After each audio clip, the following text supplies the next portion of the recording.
Bum bum bum bum bum bum bum bum bum bum bum bum bum bum bum. Hello, Savannah Allen. Welcome. Grab your coffee. Let's put a dent in the universe, says Chris. Agreed. Let's just whack that universe hard. Put a big old dent in it. Well, we're going to have some fun today. Hello, Germany. Hello, everybody. Something tells me we're going to get a big crowd in here today. I just have a feeling. Nothing attracts a crowd more than people thinking that they're going to grind me in the dirt. We're going to get this guy. We think he said or thought or did something that we don't like. Get him. Get him. Well, let's see if that happens today. But first, let us enjoy. Hey, Dr. Drew. Let us enjoy the simultaneous sip. Raise your cup, your mug, your thermos, your glass, your container, your stein, whatever it is. Fill it with your favorite liquid. I like coffee. And join me for the simultaneous sip.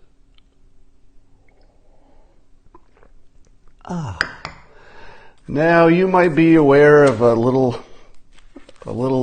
item in the news that teaches us everything we need to know about the universe. All right. So the item is that Virginia governor, or is it West Virginia? Virginia's governor was on video talking about a law that's been struck down, an abortion law that's been struck down. When I saw the video, I tweeted that it was fake news. And then the universe opened up on me and started to pee on my head. And they said, Scott, you are always so right about things, but man, are you wrong about this one. You are so wrong. And then, of course, the governor's office clarified that I was right. It was fake news. But then what did people say? Did they say, oh, you're right. Damn it. You're right that he didn't say what he meant to say and that he clarified it later. You called that exactly. Did people say that to me? No, they didn't. I think they accused me of being a baby killer, mostly. So let me give you some context here. And people are saying it wasn't fake. So to those of you who are saying it wasn't fake, we're going to talk about what I meant and what you're experiencing. All right. So here are several rules that I want you to keep in mind for how to look at any situation. All right. Rule number 1. And there's a name for this. It's named after a person. I forget the person. But the idea is that when you are the one in the news, if you are the subject of the news, in other words, if there's an article or a story about you personally, you get to see how wrong the news is in a way that other people don't. So in other words, when I see a story written about me, I know what the fake parts are because it's about me. But you can't tell. As far as you can tell, it all looks real. So when you're the subject of a story, you can see how amazingly unreal they are. So it changes your perspective about how real other stories are. So if you see other people's stories, you're automatically on alert if you've been the subject of your own stories. All right. So the first rule is, if you see a story about a famous person, a governor, a cartoonist, a president, there's a good chance, maybe 60%, that the story is misleading, out of context, or just wrong. Right? Most of you, the Gell-Mann effect, thank you. Yes, the Gell-Mann effect. He's the one who came up with it. So he was a physicist, I believe, and when he saw stories about physics, because that was the one thing he understood, he could tell that the news was often wrong, because that just happened to be one thing he understood so well that he could tell. So rule number 1, about 60% of everything you see in the news about a person and their thoughts is wrong. Let me give you an example. So here's somebody replying to my comments yesterday. So this is just a fresh tweet. And this gentleman, who may be on the Periscope right now, said to me, he goes, I have no idea why you're willing to apply charitable intentions in this case. That didn't happen. I did not apply any charitable intentions. In fact, I thought everybody in this case is probably worthy of criticism for one thing or another.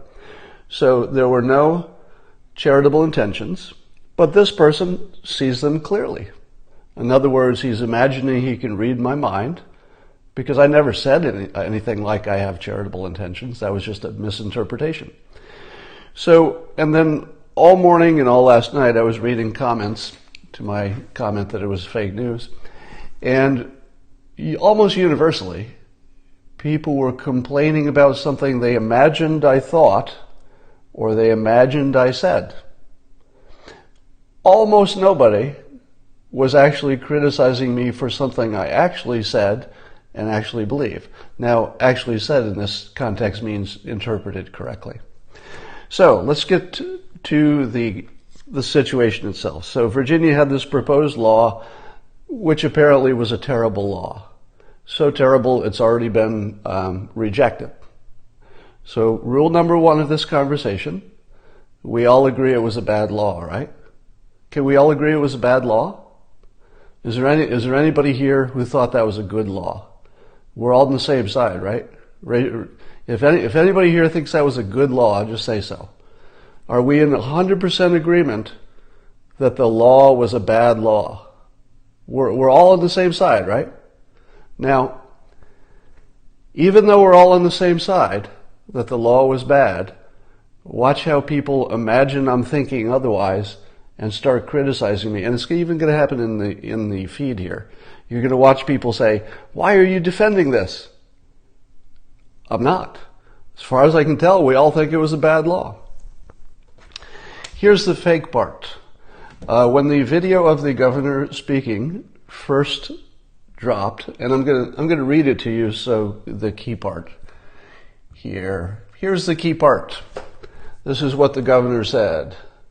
He's been described as a moderate, and he said about this, talking about what types of situations this would incorporate or encapsulate, I guess, or include.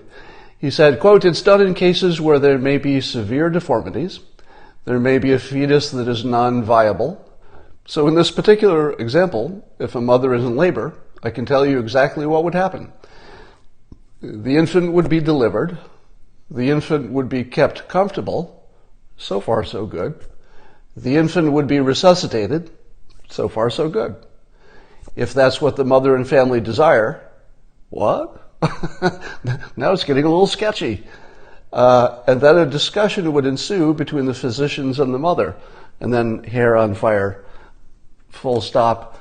Wait a minute, did this governor just say in the clearest possible terms that they would deliver a healthy baby and then decide whether they would kill it?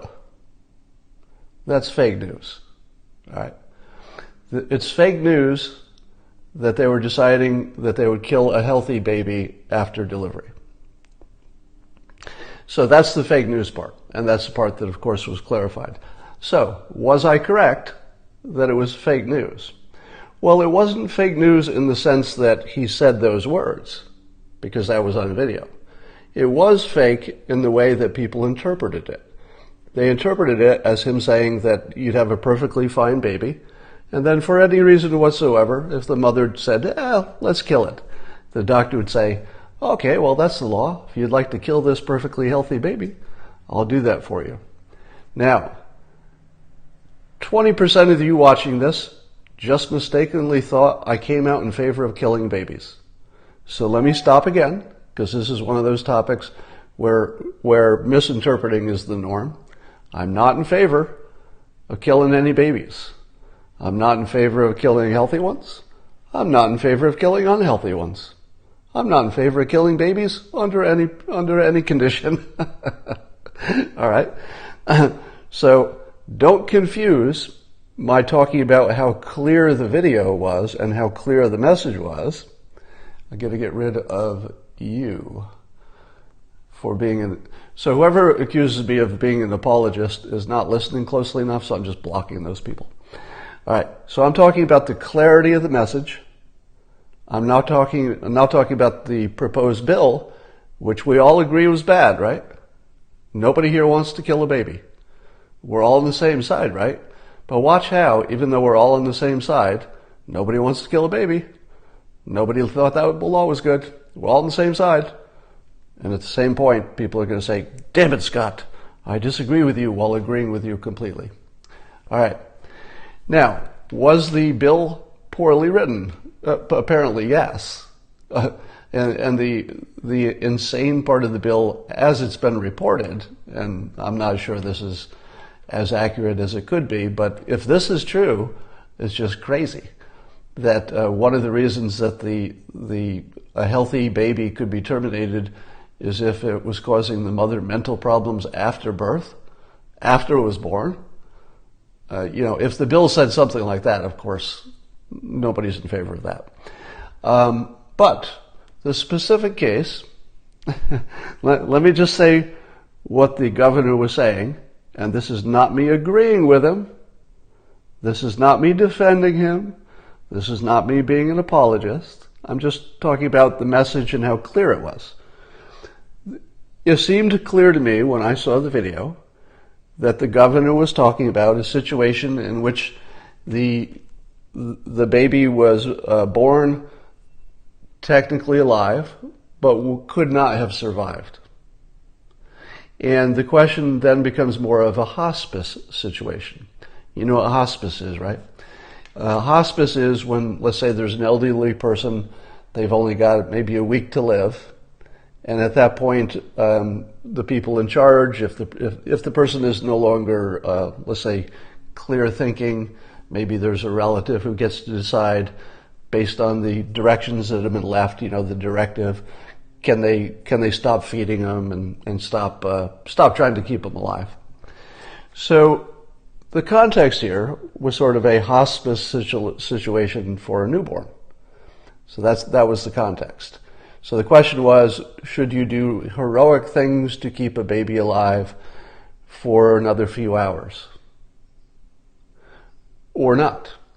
Now, most of you would be correct in saying this bill is not written with the kind of precision that you could ever agree with it, right? Even people who are pro-abortion would disagree with this bill the way it's written because it just doesn't have the kinds of protections that any of us would want.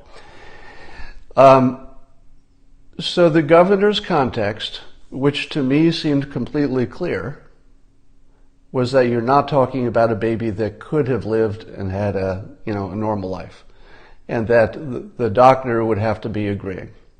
Now, that's essentially what they clarified after the fact, right? So the governor's office issued a clarification, which was largely what I said, but I said it better, I think.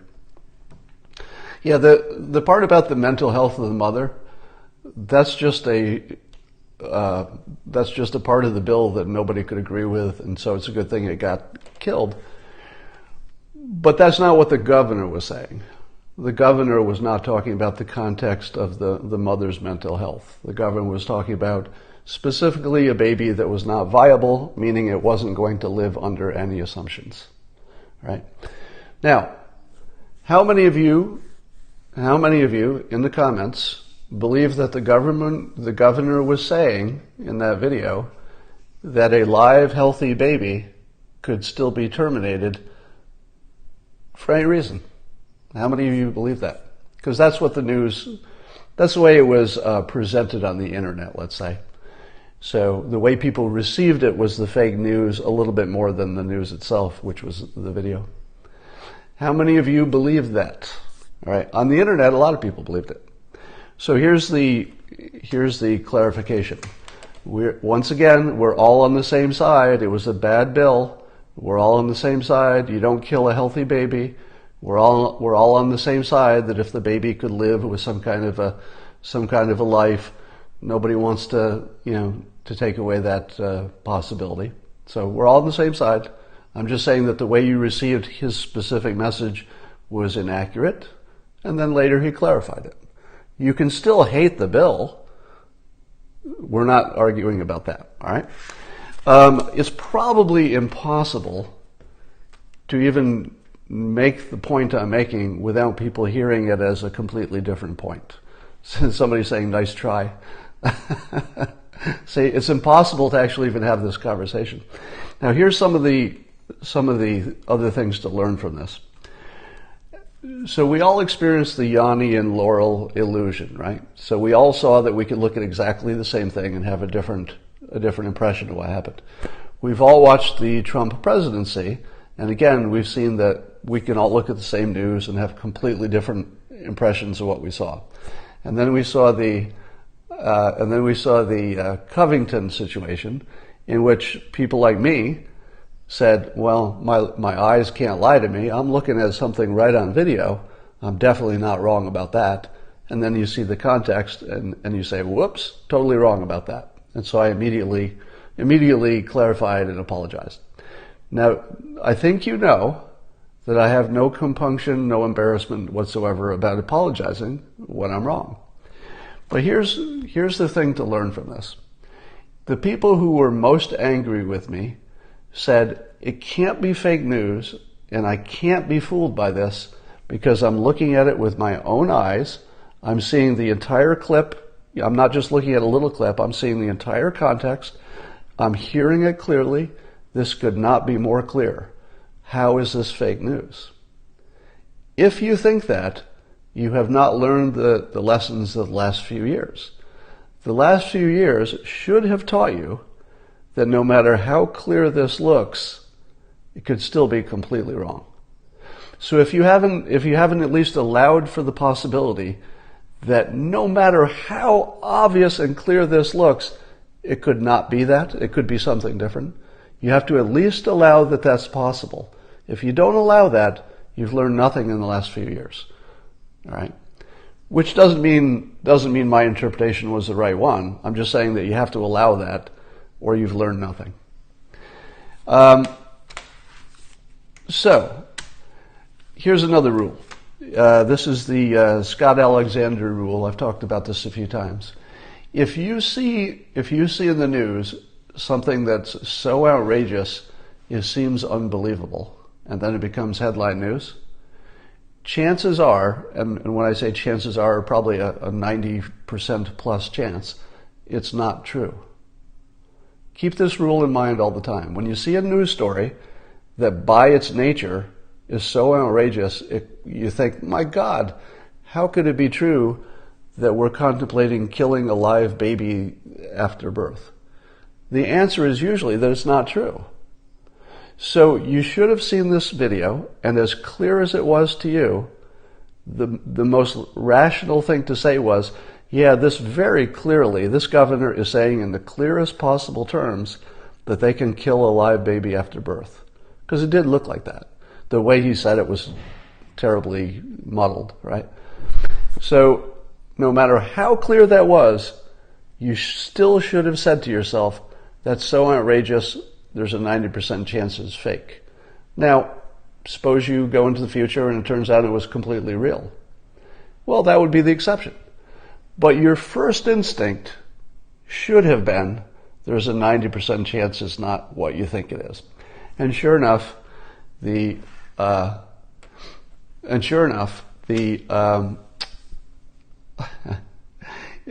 lot of people were calling me arrogant on this point. I want to talk about that in a minute. So you should have had much less confidence in your opinion, even though you saw the entire context on video right in front of your eyes, and even though it looked to you very clear. All right, so here are the other hints that you should not have been so confident about your first impression. People like me saw exactly what you saw and didn't see what you saw. I was looking at exactly the same video, the whole video, and I didn't see what you saw. So here's another rule. Hallucinations are usually positive, meaning that if you and I are standing in a room and there's nothing else in the room, and you say, do you see that elephant? And I say, what elephant? And you say, the elephant right in front of you. This elephant right in front of you. Do you see it? And I say, no. I do not see an elephant there. If that's the only thing you knew about the story, one person saw it, one person did not, and let's say it's, there's no forest involved, you're in a small room and the elephant is either in there or not, who's usually right? Who's usually right?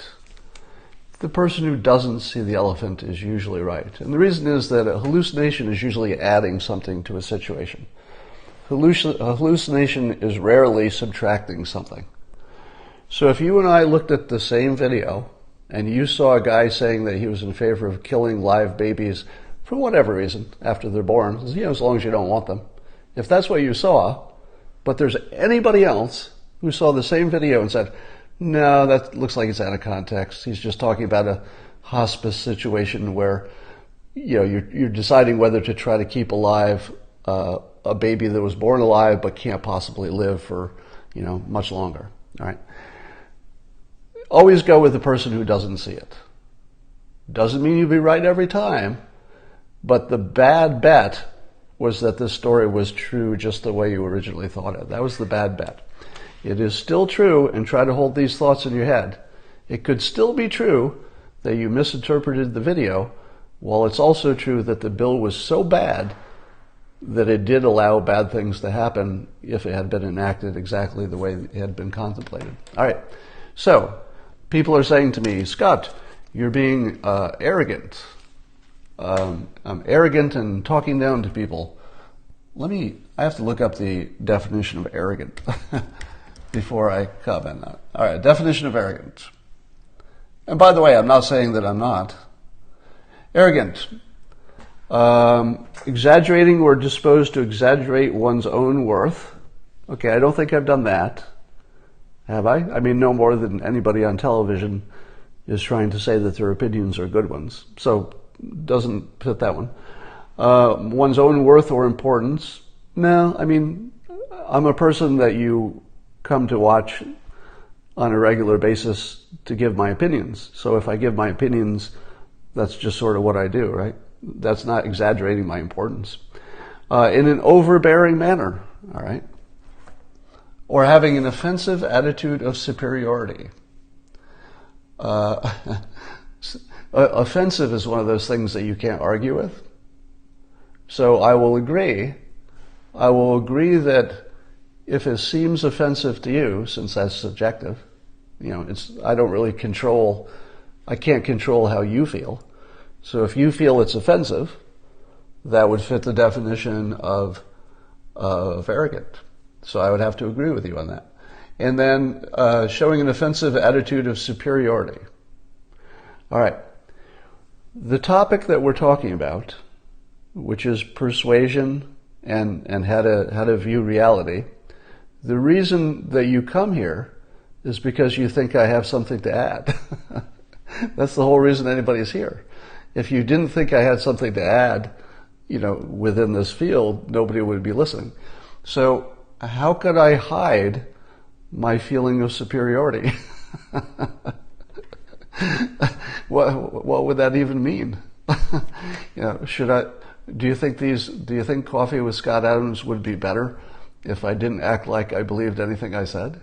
I kind of have to believe what I'm saying, or the whole thing doesn't work, right? Now, my suspicion is that a lot of people got caught with the fake news, and they don't like it. All right. So I can't make a generalization about every person who's commenting, but for some of you, you got caught in the fake news. You really believed that there was a law saying that you could kill a perfectly healthy baby just because, And then once you found out that it was a much more limited thing, still something you hated, still something that needed to be defeated, but not quite what you thought it was. And you're sort of taking that out on me a little bit, which is okay. All right. So I will acknowledge that if you felt offended by my air of superiority on this narrow point of fake news, which I happen to be fairly qualified to speak about, that if you were offended, then it would be fair for you to say that my attitude was arrogant because it meets the definition. All right. Let's talk about climatesplaining.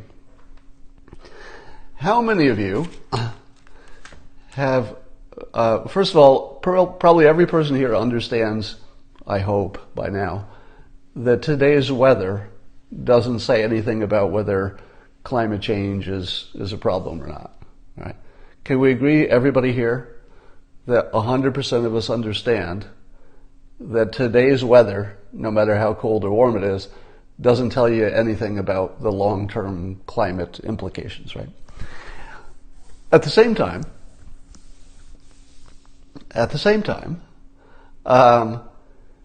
we're all explaining that to each other.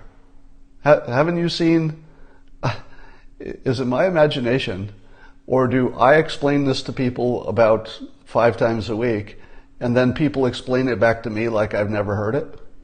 It's the damnedest thing. Are you all experiencing the same thing if you're having the same conversations? Are you experiencing the same thing where you'll say to somebody, you know, don't make a big thing about this weather, whether it's hot or cold, because that's just weather, that's not the climate. And then 2 days later, somebody will explain that same thing to you like you didn't just explain it to them. Like I'm having this weird situation. So the president, of course, made things worse with his tweet about global warming. I guess there was a typo in there. And he, of course, mocked the climate alarmists because it's unusually cold and where's my climate stuff. Now, here's the thing. We don't know what the president is thinking. Just in general, you should always say, you don't really know what people are thinking. We know what he did. We know that he sent a tweet that anybody who understands the topic would know was ridiculous, right? So it's ridiculous to say that the weather today tells you something about the climate. It is not ridiculous to use it in a persuasive, humorous way, which is how I interpreted it. That he was trying to persuade because, and here's the fun part, because the other side is making the same stupid argument. Correct me if I'm wrong, but when we had all the forest fires in Northern California, wasn't the news telling us that that was strong evidence of global warming? Right? When we had the lot of hurricanes, not this year, but the year before, wasn't the news telling us that that was probably because of global warming? None of those things are true. Those are just things that might be, it was a bad year for hurricanes. That's all you can really say about them. So both sides are trying to have it both ways. Both sides of the climate debate are trying to claim the anecdotal stuff, things we're seeing today, are actually solid evidence of their point of view. It's not true either way. So we're explaining to each other that weather and climate aren't the same, even though I think everybody understands it. All right. Let's talk about President Trump. I guess he tweeted some negative things about his Intel heads, and so he had some disagreement with Dan Coats in particular. I guess Dan Coats said something along the lines of, to Congress, he said, it's unlikely that North Korea will ever give up their nukes. So Dan Coats, what's his job? Head of, I don't know, some top Intel guy, I forget his exact title, said it's unlikely that North Korea will give up its nukes. He should be fired for that. Dan Coats should be fired for saying that. Absolutely, he should be fired. Now, the president had every right to tear him a new a-hole in public for saying that. Because we're still in a negotiation. What's the worst thing you can say if you're in a negotiation? The very, very, very worst thing, there are probably a lot of bad things you can say when you're in a negotiation, but the worst thing you can say is we don't expect to get the thing that we're asking for. There's nothing worse than that. Because what did North Korea say when they saw that the head of the Intel said they're never going to give up their nukes? If they're smart, and I believe they are, North Korea said, oh, they don't even expect us to give up our nukes. Why should we even try? Why would we even put that on the table? They're not even expecting it. Dan Coates should have been fired for saying that in public. Now, more importantly, as I'm seeing in the comments, you're prompting me, more importantly, it's a mind-reading opinion. The worst of the worst. The fact is, we don't know. If he was sticking with the facts, he would have said, we're asking North Korea to give up this stuff. The history suggests this is going to be a tough fight. We don't know how this will end, but we're definitely going to push for it as hard as we can. Those would just be facts, right? Facts are fine. If Dan Coates had said facts that disagreed with the president, I would say, I don't know, I'd rather see the facts. The exception would be if there's some persuasion kind of thing that's important.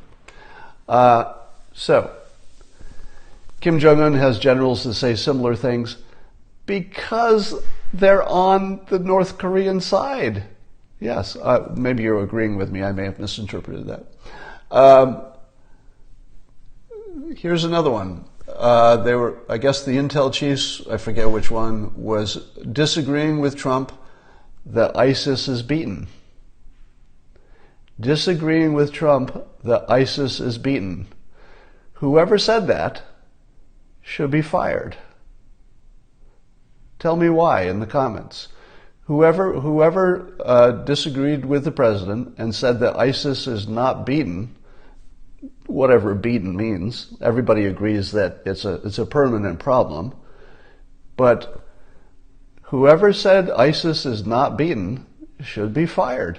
Why? Here's why. Here's why. Do you know what's good for recruiting? To say that they might win. To say that they have a chance. Do you know what's bad for ISIS recruiting? They're so beaten down, there's nothing left of them. Yeah, there's remnants, but basically they're beaten. The smart way to play this is to say they're beaten while acknowledging that it's a permanent, ongoing, smaller problem.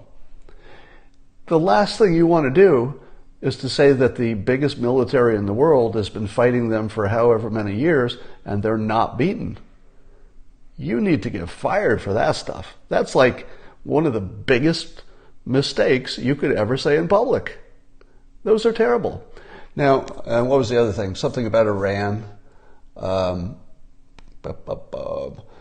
so the president also was trying to keep maximum pressure on Iran by saying that they're, a maximum problem. How is our negotiation helped by the intel people acting like Iran isn't that big of a problem compared to what the president is saying? You should get fired for that. You should be fired for disagreeing with the negotiating position of the commander-in-chief. You should get fired for that. Where'd all the comments go? All right. So, given that the intel chiefs made some of the biggest mistakes I can even conceive of in public, was it acceptable or was it a problem that the president called them out fairly immediately and in public? It wasn't a problem to me, and not a problem to me. I love the transparency. The transparency is part of what we like about this president. It's a feature, it's not a bug. If somebody makes that kind of mistake, I mean, these are monumental mistakes. These are the kind of mistakes that cause wars. I mean, this is a war-sized set of mistakes by his intel chiefs. Yes, he should call them out. Yes, he should do it in public. In public. Absolutely in public. Yes, it should be immediate. And yes, he should tweet it. So absolutely, he should have called them out for that. He should have embarrassed them in public, and he should make sure that nobody is dumb enough to do it again. All right. I don't even think he was hard enough on them.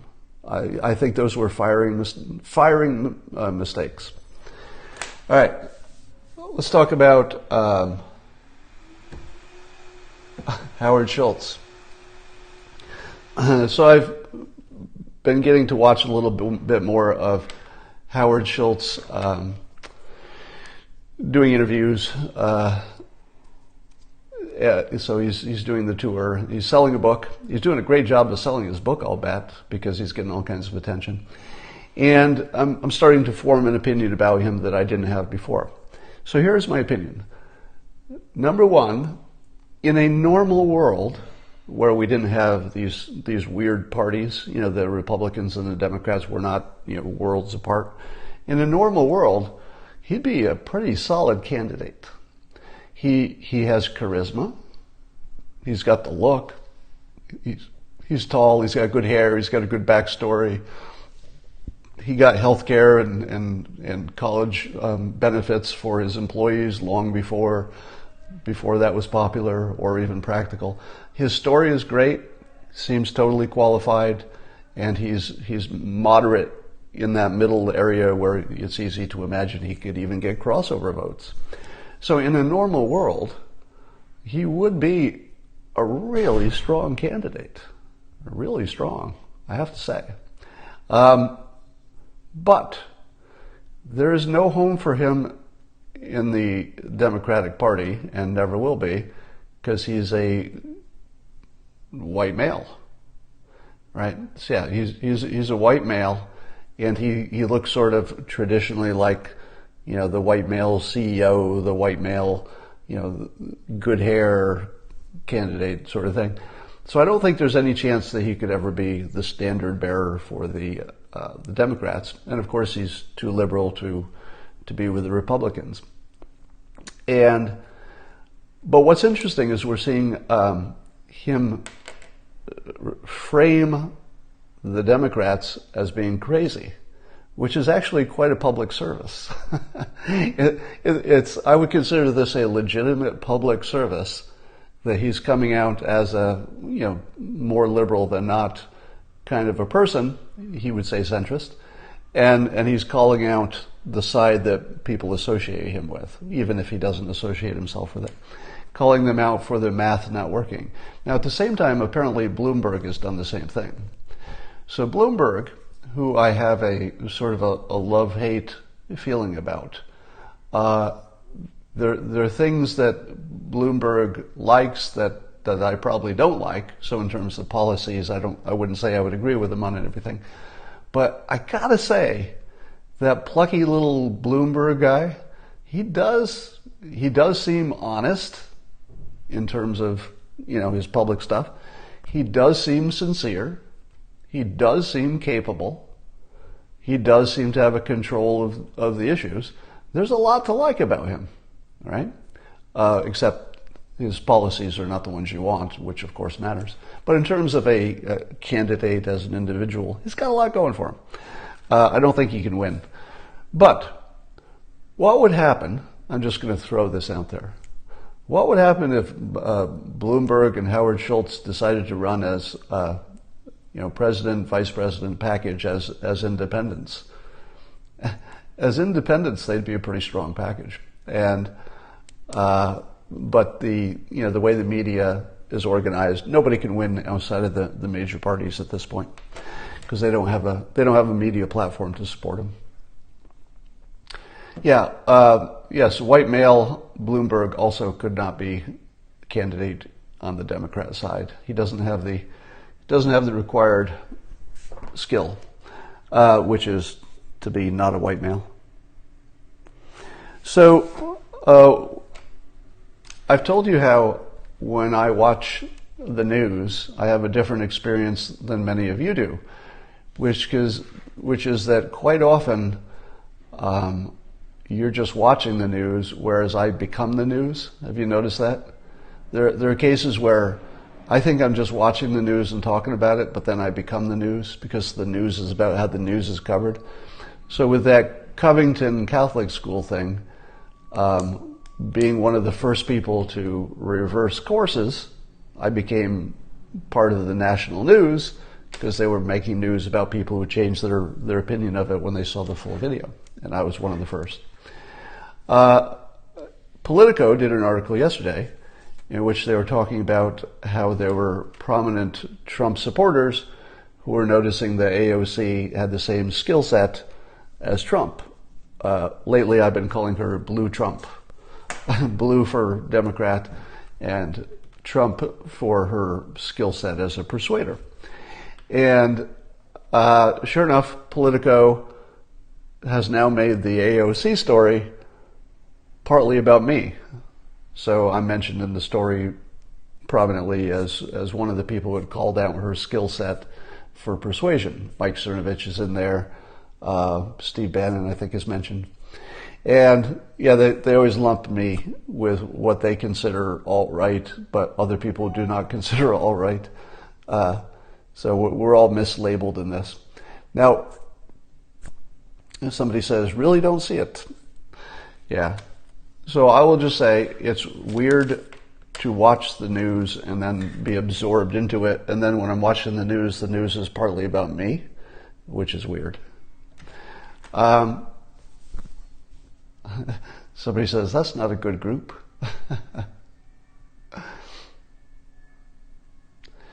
Beto versus Trump never happened.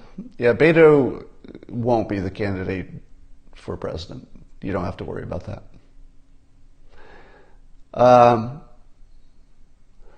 MAGA hat attack. I don't know what that's about.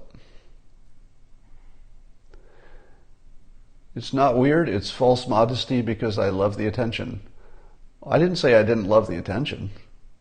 My God. If anybody loves attention, it's me.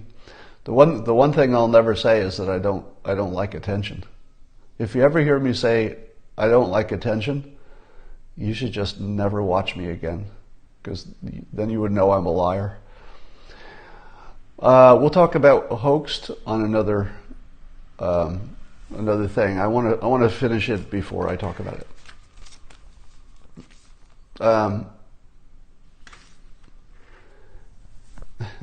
Somebody's asking for another simultaneous sip, and here we go.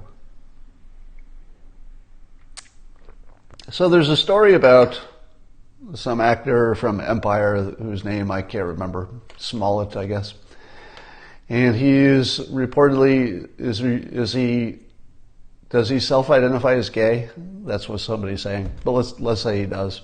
And there's some question about whether he was really attacked by somebody wearing a MAGA hat. And apparently it's hard to confirm that it happened. I would say I'm going to put this in the category of things that it's sort of a wait and see. You know, they're just things we'll never know about what happened there. I'm not sure we'll ever have an answer. So it's hard to have an opinion about that. Oh, the Stone raid. Yeah. You know, a lot has been said about the Roger Stone raid, and I don't think that I would have anything to add to that. I think we all have the same impression, which is why in the world would you need to raid a guy who, of course, he knows he's been the subject of investigation. If there were any evidence laying around, he certainly would have gotten rid of it. But more importantly, as somebody joked, I wish I could give credit, but somebody joked recently, if you wanted to catch Roger Stone, all you had to do is say CNN wants to talk to you, and he would come running out of his house. and that's completely true, right? If you wanted to catch Roger Stone, just say, hey, we got an interview on the front lawn, why don't you come out here, and then put the handcuffs on him. So one has to ask, what was the purpose? What was the purpose of the major raid? And I want to suggest that there's a reason that has not been considered. And the reason it hasn't been considered is there's a reason and we just don't know what it is. One of the things I'm writing about in my new book, which you'll see in a few months, is that sometimes we draw conclusions based on our own lack of imagination. So if you say to me, Scott, imagine all the reasons that you can think of that the FBI would have such a show of force to pick up Roger Stone, when all of us believe we can't think of any reason that would be necessary, unless they were just, being jerks, or they were overreaching or something like that. Yeah, or maybe they were sending a message, somebody says, etc. Now, maybe those were the reasons. But did they pass the sniff test? Do you think there was somebody at the FBI who said, this will be a good look for us? I think this will be good for the FBI if we send way too many people to pick up Roger Stone. I don't quite get how they thought that was the way to go. So here's what I'm going to suggest. By far the most likely explanation of why they sent so many people to pick him up in such a dramatic fashion was that there's something we don't know. Now, I know you don't like to hear that because you like to think you've seen it all. But by far the most likely explanation is that someday, maybe it's the head of the FBI will say, okay, what we didn't tell you is that we had this other concern and there was a reason we did it the way we did it. Or they might say, it was simply, let me give you, I'll just brainstorm here, all right? So this is just brainstorming. Imagine that they decided to pick him up and originally they were just going to send 3 or 4 people. And if you saw 3 or 4 people show up, you'd say, oh, that looks about right. 3 or 4 people. Wouldn't that feel about right to you? And let's say the word got out that 3 or 4 people were going to go do this job. Is it possible that other people said, yeah, well, maybe we'll be backup for you, just in case? And then maybe you just sort of drifted into too many people showed up, and then they all had to act like they were doing something. So they all stood around looking menacing, and it was just way too many people. So it's possible that the FBI is like any big organization where you call a meeting and you say, all right, I've invited 6 people and 12 people show up. Have you ever been in a business meeting where you were sure that only 6 people were invited, but you sit down and there are 12 people there because each of them invited 2 other people? All right? So it's possible that there's just nothing to it. It was just a big administrative situation where just too many people showed up. Now, I'm not saying that that's likely. I'm saying that you always have to assume that when you have these hard to explain situations, that maybe, just maybe, the explanation is something you don't know, something you haven't considered. So keep that in mind. That's why I don't have a firm opinion about whether this was the worst thing in the world or just some weird mistake that the FBI did.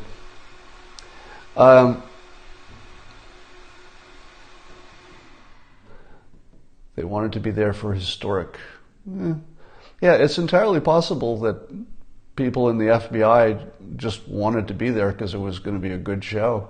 Just wanted to be part of history. That's possible. And then maybe nobody stopped them. So, okay, well, you're here anyway. That's not how law enforcement works. Yeah, I'm not suggesting that what I'm brainstorming with no thought whatsoever is what actually happened. I'm just saying that in general you can't always know all the things that went into the backstory.